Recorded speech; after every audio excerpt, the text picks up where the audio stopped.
Hayibo baba, yini manje usuyenza lapho? Ubulani wena? Hayibo baba, awuvumelekile uba ngapha. Nayi nje ama-customer ngapha, hayi le. Kwakuhle ama-customer bengale mina ngingalana uba ngilona i-customer.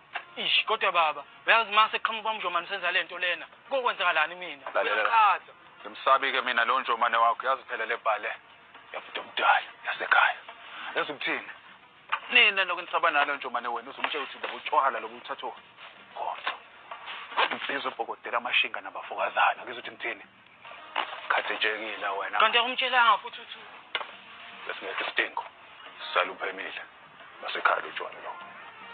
Ah!